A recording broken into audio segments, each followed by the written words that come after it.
Tetris may be the most important puzzle video game of all time.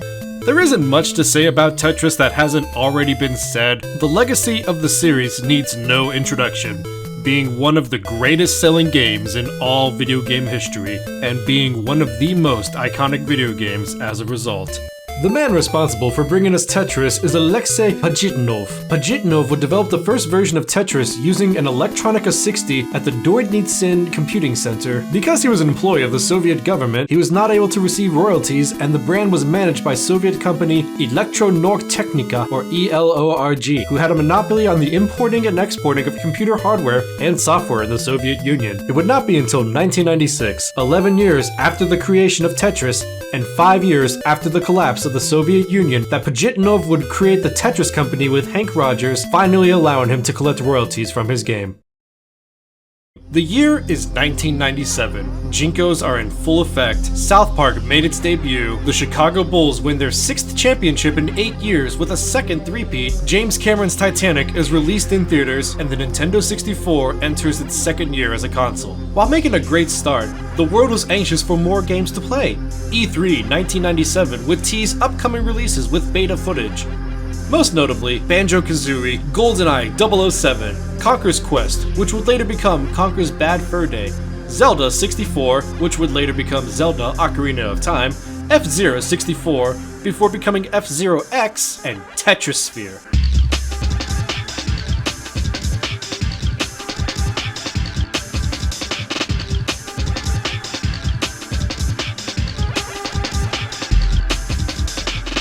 Tetrisphere was developed by H2O Entertainment and released for the Nintendo 64 on August 11th, 1997. Originally planned as a release for the Atari Jaguar under the name Fear, later reworked to be a Tetris game after Nintendo obtained the publishing rights. This unique take on the familiar classic would instead revolve around digging into a three-dimensional sphere by drops. Drops can be achieved by lining up 3 or more pieces, through direct connection, or through bricks breaking through layers. This game went mostly under the radar in terms of advertising, but still received positive reception for its originality and soundtrack. Tetrisphere would include multiple game modes, the main campaign mode being Rescue, where you break through the bricks to save your trapped robot buddies from the core of the Tetrisphere. With 10 episodes and 10 stages each getting progressively more difficult as the speed, number of pieces per level, and speed meter depletion would all increase. Hide and Seek has a similar objective, although you need to complete a challenge before freeing the robot this time. There were 8 unique options you could have, while the final level of an episode would always be Hide and Seek, which plays exactly like Rescue does. The other objectives would be Multi, which has you dig into the core to expose an image. Drill, where 5 drills are on the outer layer, and an image is at the bottom of one to reveal. Unique, which will require you to uncover a unique shape from the layers. Shift, where 4 corner pieces are connected to drills and would require assembling under the core to complete the level. Connect, uncover an image linked to a drill, and the image is connected through lines of the original. Brick. This requires you to drop a brick-textured brick block by breaking other brick blocks, so it doesn't block bricks from the inner layer. Tower. A plus-shaped tower will be on the sphere that needs to have the pieces around it cleared to complete it. Crystal Tower. It's like Tower, if you hate speed.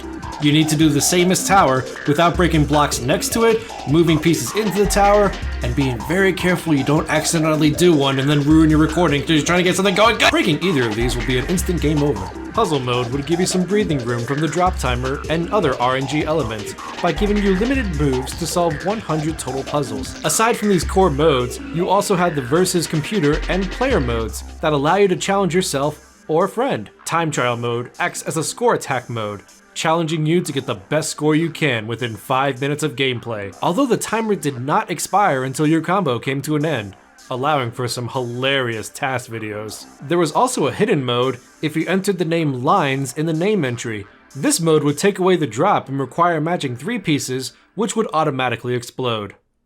On top of the gameplay, you're treated to an original soundtrack by Neil Voss. This soundtrack was one of my first exposures to techno-style music. This would complement the atmosphere with stereophonic sound to truly give a 3-dimensional feeling during this tense puzzle game. In an interview with IGN, Voss explains the soundtrack had originally started with cyberpunk styles, that would become a techno vibe as the electronic music scene was also growing in popularity, with computers becoming an element of mainstream culture. Many UK and European genres of electronic would make their way to the United States in the 1990s, and Tetrisphere would introduce me to multiple variants. But my favorite of the soundtrack would have to be Compliant Confuse.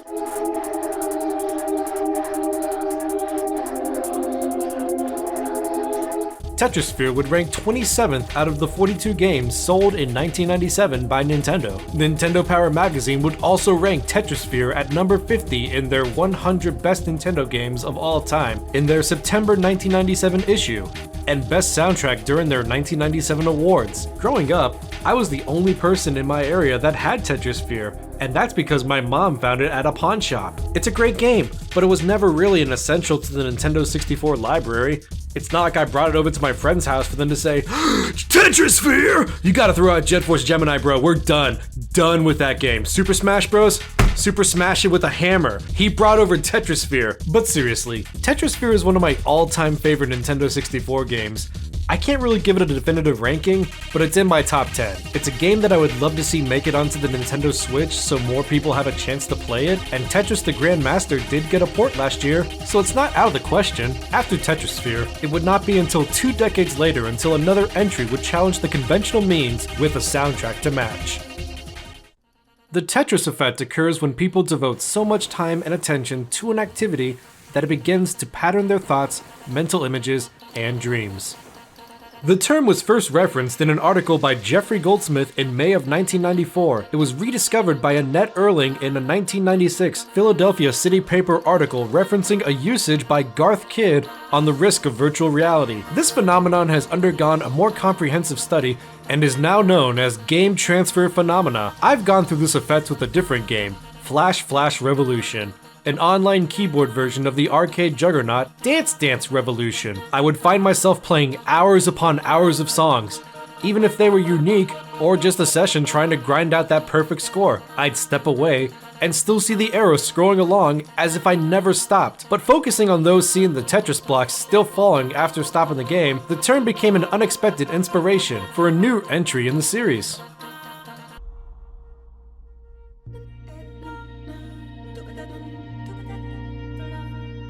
Tetris Effect is the brainchild of Tetsuya Mizuguchi, who wanted to make a music-based game around Tetris, but was not able to do so with the licensing of Tetris in the hands of Electronic Arts. It was in 2012 that Mizuguchi would discuss the idea with Hank Rogers. Mizuguchi would describe a version set to music while advancing through levels. This mechanic would become the zone mechanic that allows players to stop time through filling up the zone meter with line clears, T-spins, and points scored. Tetris Effect has a heavy emphasis on the visual and sound aspects, packed with 30 stages having unique themes and music in Journey Mode, the game's standard progression mode. There are also relaxed modes that remove the game over mechanic, allowing you to immerse yourself in the beauty of the game's offerings. Tetris Effect also comes with virtual reality, and is one of the few games I've had the pleasure to experience in VR, the other being Beat Saber. Tetris Effect is pure brilliance, and I'm not alone in that feeling. Tetris Effect would win Best VR AR Game Award at the 2018 Game Critics Awards, the Excellence in Musical Score Award at the South by Southwest Gaming Awards, multiple nominations for Best Soundtrack, and other categories. Tetris Effect is a beautiful game that doesn't shy away from taking a chance on expanding on what's possible while not sacrificing its core gameplay, only making it more beautiful. You can challenge yourself to get the best scores in the world, top the leaderboards, or kick back and watch the blocks fizzle away with the problems you've put aside to enjoy a video game. I spent an extended amount of time playing both of these games. It stopped being about getting footage. Tetris Effect pulls me in during a time when multiplayer experiences are hyper-competitive and single-player experiences have the tutorial sequence of mobile games. You can jump right in and start playing. If you're brand new to Tetris, you can pick it up at a fair pace. It's a beautiful example of what video gaming can achieve.